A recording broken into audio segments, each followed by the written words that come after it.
de Artemis ou Diana, no famoso templo em Éfeso, era uma figura negra, achatada, desajeitada, coberta de muitos seios, totalmente destituída de beleza. O fato que no início ninguém adorava o ídolo, os romanos, por exemplo, eles passavam a adorar tantos deuses, mas o imperador passou a representar o poder desses deuses. Então o imperador começou a ser adorado como um deus.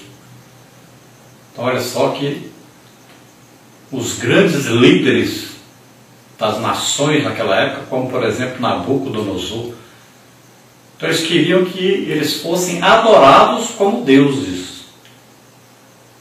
E a idolatria não era apenas então a uma imagem, mas também a uma pessoa. E essas imagens eram feitas para representar essas pessoas. E a função da imagem é exatamente para fazer com que a pessoa, ao estar diante da imagem, ela respeite aquela pessoa ou aquele Deus a que ela se refere. Mas quando a pessoa está longe daquela imagem, então ela pode viver da maneira que quiser, pode usurpar aquelas leis daquele Deus, Então ela pode viver da maneira que quiser. Não enxerga, tem olho, mas não enxerga, tem ouvido, mas não ouve, tem mão, mas não abençoa, tem que ele serve. Então diante dessa imagem a pessoa fica santa, longe da imagem vira um demônio. Os israelitas, embora tivessem visto de perto a glória e o livramento de Deus, por diversas vezes se deixaram levar pela idolatria. Ainda na travessia do deserto, quando Moisés estava no monte Sinai, está lá em Êxodo 32, de 1 a 18. Então olha lá, o povo diz, faze-nos Deus. Então o povo pediu a Arão para fazer para eles um Deus que os pudesse conduzir. Eles não queriam, na verdade, adorar um bezerro ali de ouro, e passou a representar Deus para eles. E olha só como é que essa idolatria faz com as pessoas. Eles tiraram as roupas, começaram a dançar, tirar a roupa, ali começou a ter sexo, existia ali prostituição ali naquela hora. O original lá ensina para nós que é assim que acontece as pessoas de Deus. E exatamente a lei que Deus estava mandando, lá tinha exatamente dizendo, olha, não farás para ti imagem de escultura, nem semelhança alguma do que existe em cima do céu, nem debaixo da terra. Olha aí.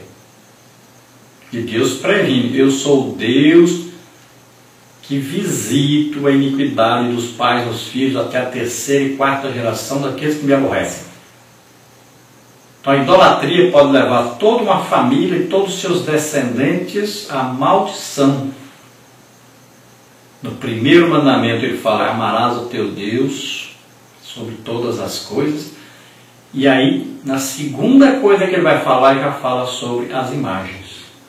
Ele já fala sobre os deuses, sobre a idolatria, sobre a representação de esculturas. Então ele fala da idolatria, já condenando essa coisa terrível que afasta o homem de Deus. Do norte, fizeram o que era mal aos olhos do Senhor, levando o povo à adoração de ídolos. 1 de Reis 16, 25 e 30, 22, 52 a 54 e 2 de Reis 3, 3.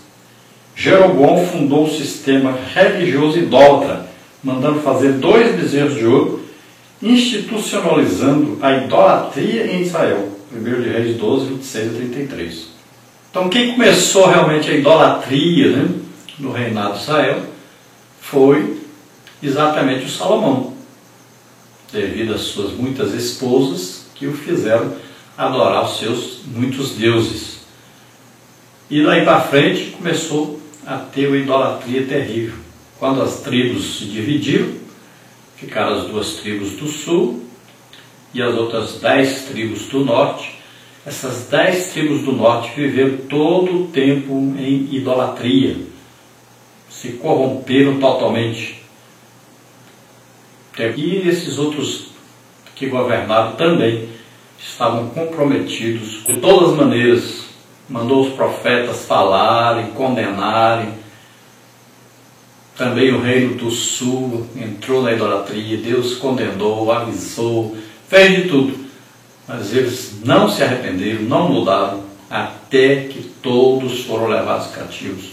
Todos foram deportados. A idolatria no Novo Testamento. Na Roma antiga, adorar os imperadores era uma forma de lealdade e devoção. Por isso, os primeiros cristãos foram severamente perseguidos e mortos, pois eles não aceitavam que o homem ocupasse o lugar de Deus. Os gregos tinham uma variedade muito grande de ídolos. Na cidade de Listra, Paulo foi confundido com o deus Mercúrio e Barnabé com o deus Júpiter. Atos 14, 11 a 13. Passando por Atenas, Paulo encontra um altar onde estava escrito: ao Deus desconhecido. No Novo, a idolatria é condenada. Veja Êxodo 20, versículo 3, Levíticos 26, 1, Colossenses 3, 5, Apocalipse 22, 15. Não podemos jamais esquecer que tudo aquilo que usurpa o lugar de Deus em nosso coração é idolatria. Qualquer pessoa ou objeto a que nos dedicamos com extremada atenção e que não podemos viver sem os quais podem se tornar um ídolo. A idolatria é a quebra da nossa fidelidade ao verdadeiro Deus. A idolatria, ela está presente em toda parte, em todas as épocas.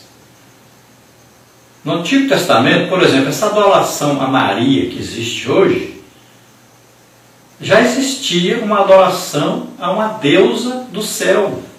Lá em Jeremias você pode ver isso.